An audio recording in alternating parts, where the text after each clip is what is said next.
Chapter 26.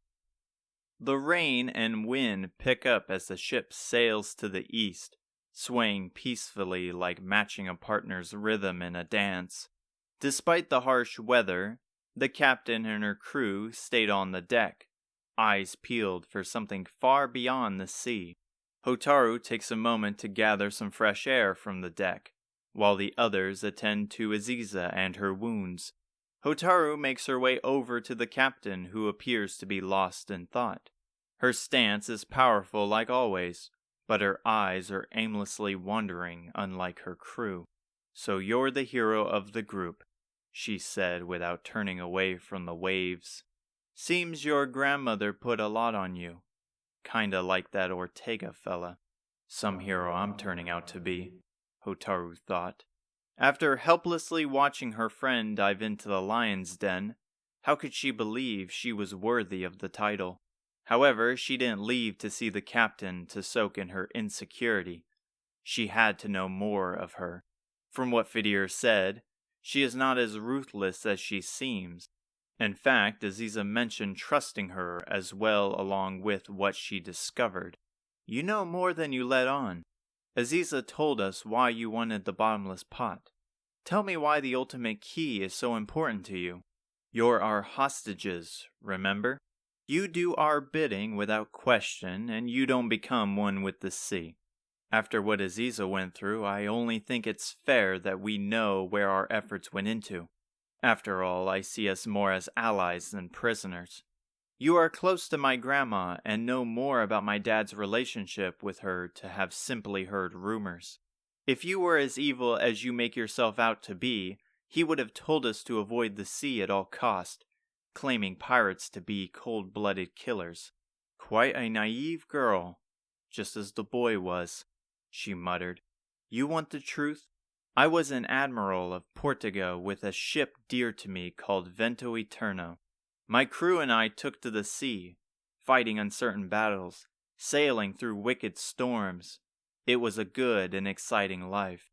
I lost my title and ship after our battle with Baramos. All I have now is my crew. Not only did you know my dad's cause, but my grandma as well. However, you speak of them as people you despised, yet you helped. After that day, I had no intention of keeping my relationship with them. But it seemed no matter how far I went, she hounded me like some mutt. She came to me with the offer to guide some heroes across the sea in exchange for Japan's gold, but I had no intention of helping anyone. I just needed some pawns to collect the pot, and after seeing you all in action, I accepted her request.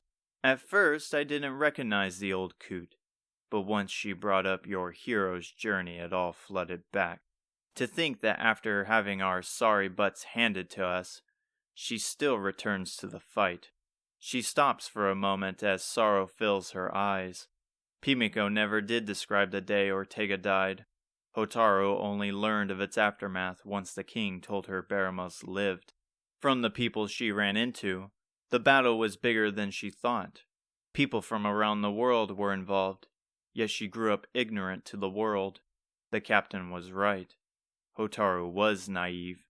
Anyway, back to your question. The ultimate key will release her from the shipyard where she is forever bound. Once she is free, my crew and I will sail the seas, returning to our former glory before Baramos' return. Then you would rather wander about, reminiscing about better times than helping our cause to get them back? You still have a lot to learn. We did once, and that is how we ended up here. I'm going to be honest with you, kid. Going in there is suicide. But if that is what you will do, I will drop you off in Ortega after this is all done. Just know that this whole saving the world thing is a bunch of drivel to keep the hopes up of those who don't understand."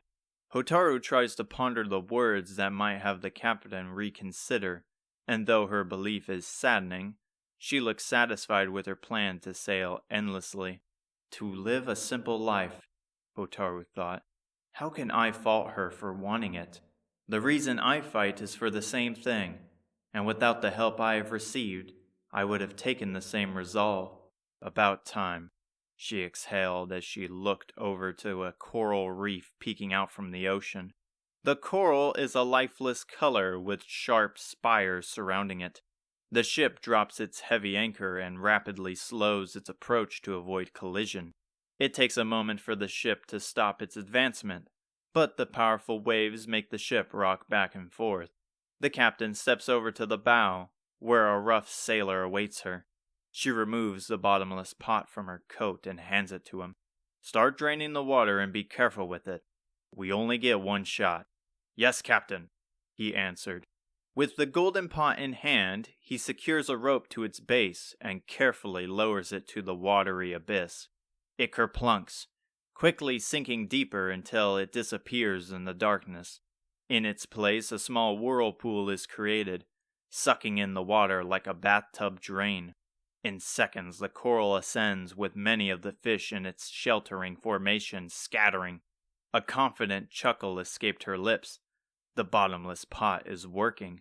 How such a thing exists is unworldly. A small pot capable of disturbing the ocean. However, with disturbance comes agitation. A screech echoes in the ocean, closing in faster than the draining of water, and the captain withdraws her gun. She adorns a grin of determination. Listen well, hero. If you think you and your party can defeat Baramos, then prove it. Become unwavering like your father, but fully understand first what you're getting yourself into. From the ocean, giant fish, twice the size of Hotaru, land onto the deck. They screech as they glare down at her. Their scales are green and cover their star-shaped head down to their tail fin. Their teeth and eyes are sharp like knives, with claws longer than daggers. With an unpleasant and loud battle cry that sounds like scraping steel, they lunge. Ready yourselves, men. We got mermen aboard. Hotaru draws the attention of one, while the captain another. As the sailors join in, more emerge from the depths, sinking their claws into the hull of the ship. Violent cries as their slain echo in the air, and the powerful scent of gunpowder coats the ship. Hotaru locks her blade with a merman's mouth, glaring each other down with the intent to kill. A shout startles them both, and a golden claw impales into its skull. It collapses, disappearing into a pillar of light. Isamu! We heard the captain and we will help out. Fedir runs up from the stairs and blasts the nearest merman off the deck with a sudden wind spell from his staff. He joins the others, tightly gripping the staff as the ship quakes. What about Aziza? Hotaru screams, trying to overpower their unified screeching. She will be fine. Isamu drives his fist past Hotaru's head and into another merman. Now less talking and more fighting. She nods and together they charge into the fray, wiping out the opposition with brutal strikes and blistering slashes. A sound erupts from the bow of the ship. Rising from the ocean is a temple covered in seaweed that lifts to as high as the mast of the ship. Captain, the shrine has revealed itself. The sailor with the returned bottomless pot calls out. Hey, you lot. The captain rang out to Hotaru and the others. Defend the ship until I get back. It shouldn't be long. She darts up the bowsprit and jumps to the opening of the shrine. She lands with grace and continues her charge into the temple with a few of her crew behind her. Even though the crew's manpower has thinned, so have the mermen. With great synergy and numbers, the mermen are left to retreat. However, peace has yet to come. The freezing rain pours heavy, and the wind blows with the might of a raging storm. What's going on? Hotaru yelled. Something big is approaching. Fedir answered. His eyes closed, appearing to listen to the sounds of nature as he was positioned toward the closest taffrails of the ship. He takes a step back to the center of the ship, his eyes narrow. It's fast. Get away from the rails. The ocean's waves reach over the deck of the ship. The salt water flows down through the stairs into the cabin and slams into its side like a wrecking ball. A visceral bellow tremors. Large bubbles surround the ship as if in a boiling pot. A sailor panics. By the goddess, it can't be. From the ocean depths, its booming bellow vibrates their organs as it emerges to the surface. A wave slams into the hull, nearly knocking them to their feet, potentially overboard without Fedir's warning. It's as giant as the ship, and dark as the clouds pouring the heavy rain. Its several tentacles reveals itself from both sides, and it opens both its massive yellow eyes the size of castle doors, staring down Hotaru. "It's Squidzilla!" a pirate screamed. "Load the cannons! Push that thing back!" It slams its tentacles onto the deck, and the ship violently rocks. The barrels roll and shatter, spilling supplies onto the deck or ocean. The remaining pirates struggle to follow through with orders. Haphazardly, they fire their guns at its head, but their bullets are absorbed into its squishy body.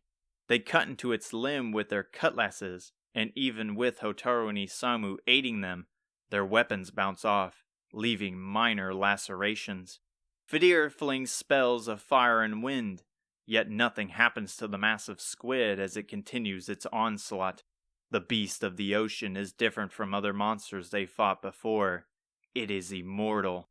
It takes its giant eye and finds Fedir, lifting its other tentacles. Fedir braces, and as it falls, a knife flies through the air, piercing into its eye. It screeches with a bellow that rumbles the waves, nearly capsizing the ship. Its tentacle comes down, and Aziza pushes him out of the way. "Aziza!" Fedir cried out. She readies another knife, jumping back to avoid its strike, throwing another knife into the same eye. She has a slight limp, but braves the pain with a snarl. "Don't worry about me." Its wounded eye has sparkles of light dripping from it, the light being a sign of hope. The monster grows furious, quickly taking its tentacles, grabbing hold of the ship. With strength beyond compare, the ship shakes as if struck by an earthquake, and with a bellowing roar, it rips apart the ship. Hotaru slides down to the newly created rip at the center of the ship. The sharp planks look like teeth belonging to the jaws of death. Is this where it ends? The massive waves slam into both segments, and without their combined weight they capsize. She crashes into the freezing water. The ocean is as black as night. The sounds of chaos are muffled. Her friends are lost as imminent death embraces her.